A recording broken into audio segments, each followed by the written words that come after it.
이 대화 중에서 부부 대화가 굉장히 중요합니다. 왜 중요하냐? 모든 것이요, 사회에 나가서 뭐 제대로 대접 못 받더라도 집에서 배우자에게 대접받으면 그것으로 끝나는 겁니다. 아무도 이해하지 못해 주더라도 배우자가 이해해주면 그것으로 문제는 해결됩니다. 더군다나 이제는 고령화 시대라서 수많은 인구가 은퇴 퇴직해가지고 집에 와서 이막 인생을 꾸려가고 있습니다. 이막 인생을 들어가면요, 저 같은 경우도 이막 인생입니다만 친구도 바람과 같이 사라집니다. 친구 많아봤자 몇 명 되지 않습니다. 그리고 그 친구라고 하는 것도 만나고 난 다음에 집에 들어오면 어쨌든 나의 아지트인, 나의 캐슬, 성인, 집에 있는 배우자가 최고입니다. 그렇기 때문에 이 배우자하고의 대화를 제대로 못하는 사람이 바깥에 나가서 친구하고의 대화를 잘한다든가 신세대하고의 대화를 잘한다고 하는 것은 모순이고 위선입니다. 그렇지 않습니까? 내가 집에서 내 아내하고의 대화, 남편하고의 대화도 제대로 못하면서 밖에 나가서 남들한테는 질문하고 맞장구 치고 경청한다? 얼마나 웃기는 얘기입니까? 그렇기 때문에 부부간의 대화술도 우리가 머릿속에다 딱 박아둬야 되는데 1인칭 화법을 활용하라. 2인칭 화법은 뭐냐면요. 2인칭 화법은 당신은 말이야 이렇게 하는 게 2인칭 화법이에요. 당신은 왜 저걸 저렇게 해? 당신은 말이야 못됐어. 당신은 말이야. 이게 2인칭 화법이에요. 1인칭 화법은 뭐냐면요. 나는 말이야 이거예요. 당신이 그렇게 당신은 말이야 왜 저걸 저렇게 했어? 이게 아니라 나는 요즘 마음이 슬프다. 나는 이렇다. 이게 1인칭 화법이에요. 그래서 1인칭 화법을 사용하라는 겁니다. 두 번째는 이기죽거리지 말라 이거예요. 이기죽거리는 게 뭡니까? 우리나라 부부들의 상당수가 대화를 나눌 때 이기죽거립니다. 아, 이번에는 이렇게 하겠어 하면은 그래? 맞장구 치고 참 화이팅 이게 아니죠. 나 이번에 술을 끊기로 작정해서 하면 여보 정말 멋있어요. 화이팅 이게 아니라 아이고 이제 해가 서쪽에서 뜰래나 이게 이기죽거리는 거예요. 약을 올리는 거죠. 그러니까 뭔 얘기를 해도 농담으로 받아들이거나 이기죽거리니까 화가 나는 거죠. 이것도 짜증 화법 중에 하나입니다. 그래서 절대로 부부간의 대화를 하더라도 너무 장난스럽게만 받아들일 게 아니라 진지하게 받아들일 때는 받아들여야 된다는 것이죠. 난 이제부터 열심히 공부하기로 했어. 이막 인생인데 내가 열심히 정말 개과천선해가지고 잘할 거야 하면은 여보 정말 결심 잘했어요. 화이팅! 이게 맞지. 아이고 이제 해가 서쪽에서 뜨를래나 아니면 말이요 사람이 죽을 때가 되면 마음이 변한다는데 이렇게 이기죽거리니까 이게 화가 되는 것 아니겠습니까? 세 번째, 삼갈 말은 삼가라. 부부 싸움을 하더라도 최종적으로 지켜야 될 선은 있다는 거죠. 예를 들어서 무슨 말을 하다가 당신네 말이야 우리 처갓집이 당신네가 원래 집안이 그런 집안이야. 이게 바로 삼갈 말인 거죠. 시댁 식구를 향해서 말이죠. 남편을 보면 시아버지를 알 수 있다고 당신의 집안이 원래 그렇고 그런 집안이야. 이게 바로 삼갈 말이죠. 그런 말을 해서는 안 됩니다. 또는 말이죠. 뭐 그것이 나쁜 건 아니라 하더라도 아무리 일상화되어 있다 하더라도 뻑하면 말이죠. 우리 이혼해. 이런 말도 삼갈 말이죠. 정말로 이혼할 게 아니라면은 그런 말은 함부로 하는 게 아니죠. 그래서 삼갈 말은 삼가라는 거죠. 네 번째 1, 2, 3, 4 사랑을 표현하라는 겁니다. 사랑을 표현하라. 제가 어제 텔레비전을 밤에 봤더니 너는 내 운명이던가요? 뭐 그런 티격태격하는 게 나오는데 거기서 나온 얘기가 뭐냐? 남편이 섭섭한 게 뭐냐면은 왜 나한테 어린아이 육아를 집에서 육아를 하고 있는 남편에게 고맙다는 말을 안 하냐 이런 얘기죠. 그러니까 아내가 그런 거예요. 내가 고맙다는 말을 했는데 남편 나는 고맙다는 말을 들어본 적이 없다는 거예요. 그러면 이게 누구 말이 맞겠어요? 아내는 고맙다고 늘 했다는데 남편은 고맙다는 말을 들어본 적이 없다는 거예요. 이건 뭐냐? 아내의 입장에서 마음속으로만 고맙다고 말을 한 겁니다.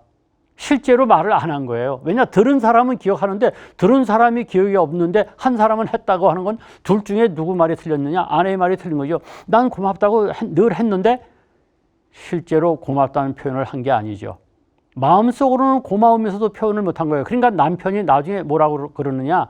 제발이지 고마워, 미안해 이 말 좀 하면서 살자고 호소하더라고요. 저는 그 말을 들으면서 요거 내일 방송에 가서 강의할 때 써먹어야 되겠구나 생각을 했습니다. 여러분 잊지 마세요. 부부간에 가까웠기 때문에 여보 미안해, 고마워 이렇게 얘기하는 것이죠. 이것을 가깝기 때문에 그런 말을 생략하면서 사는 게 아닙니다. 그래서 그것이 사랑이에요. 사랑해 한다고 해서 사랑을 표현하는 게 아니에요. 미안해, 고마워 여러분 잘 아시는 러브 스토리라고 하는 영화 아시죠? 그 영화에 이런 명대사가 나옵니다.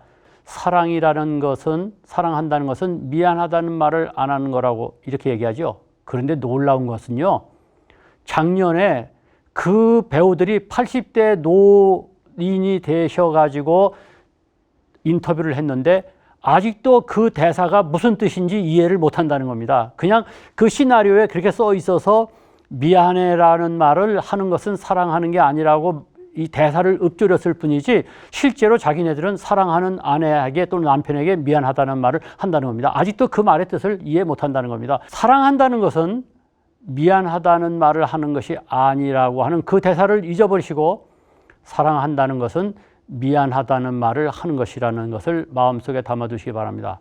다음은 오케이식 대화를 하라. 무슨 얘기냐? 여보, 이거 청소 좀 해줄래요? 그러면 오케이 이렇게 받아들이라는 거죠. 아니 당신은 뭐 손이 없어 발이 없어. 이렇게 하면은 이게 이기적거리는 것이 되고 결국은 부부 싸움이 되는 것이 되고 부부간의 진지함이 없어지는 것이죠. 따라서 이 부부 대화를 1, 2, 3, 4, 5 이것을 마음속에 담아주시고 때로는요 포스트잇에다가 써가지고 냉장고에다 딱 붙여놓으세요. 저 같은 경우는 좋은 그런 것 공식이 있으면요 포스트잇에다 써가지고 컴퓨터에다가 딱 붙여놓고 그렇게 합니다. 이 강의를 거의 이제 마무리해가면서 끝으로 이제 말씀드릴 것 중에 하나가 침묵에 관한 겁니다. 우리는 지금까지 어떻게 말을 잘할 것인가만을 따지고 그것을 공부해 왔습니다. 그러나 때로는 침묵할 때는 침묵해야 됩니다. 링컨이 위대한 것은 여러 가지가 있는데 링컨은 원래 농담을 굉장히 잘했던 사람입니다. 그리고 젊은 날에는요 남의 험담을 엄청 잘했던 사람입니다. 그런데 어느 날 실즈라고 하는 정치인을 험담했는데 이게 실즈의 귀에 들어가 가지고 결투를 하게 돼 버렸죠. 목숨을 잃을 뻔했습니다.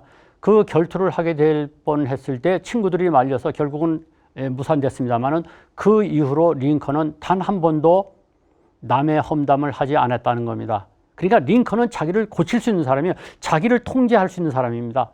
근데 링컨이 또 하나 위대한 것은 뭐냐? 그렇게 명연설을 하면서 말을 잘하는, 농담도 잘하는 링컨이 대통령이 딱 되자마자 그때부터 침묵 모드로 들어간 겁니다. 말을 하지 않았습니다.